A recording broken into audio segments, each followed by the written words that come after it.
Après une première journée où simplement 9 joueuses sont parvenues à descendre sous le par, 18 d'entre elles ont cette fois dompté les pièges du très technique parcours du Ryu, du Terre Blanche Ladies Open.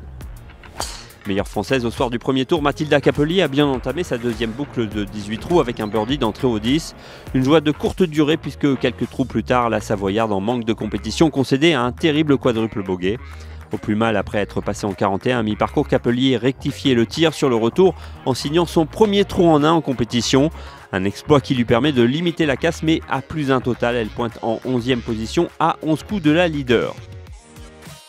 Les meilleures chances tricolores reposent donc désormais sur les épaules de la Marseillaise Isabelle Boineau, 9e en 2016 et victorieuse la même année de l'Open d'Écosse. Boineau a rendu une solide carte de 70 et se hisse à la 6e place à 8 coups de la tête.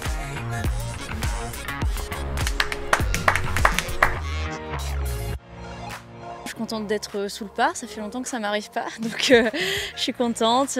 Bon, le parcours, j'aime bien ce parcours, c'est vrai que je m'y suis entraînée pas mal de fois par ici, donc c'est vrai que j'ai rentré quelques putts que je connaissais depuis le temps que je le joue, donc ouais, j'aime beaucoup ce style de parcours parce que justement c'est pas complètement ouvert, donc on peut pas envoyer le drive loin et à droite et à gauche, donc c'est vrai que moi je sais que j'ai mes lignes et je place ma balle voilà, pour avoir les bonnes ouvertures sur les trous. Autre jolie performance à signaler dans le clan français, celle de la joueuse amateur vainqueur de la Biarritz Cup, Charlotte Charrer. La joueuse d'Osgore a signé vendredi la meilleure carte du jour parmi les françaises, 1,68 synonyme de 7e place. Dans le top 5 du classement, 5 joueuses de 5 nationalités différentes, l'anglaise Humphrey, la belge De Kort, la jeune amateur danoise Let Nissen se partagent la 3e place à -3.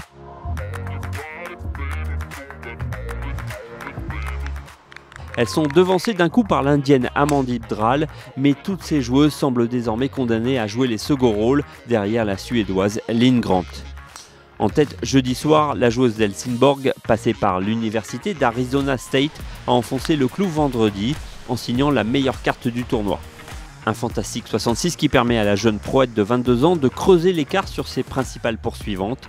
Passé pro en août dernier et déjà 2 fois deuxième sur le Ladies European Tour cet été, Grant semble cette fois tenir la corde pour soulever le trophée samedi en fin d'après-midi à Terre Blanche.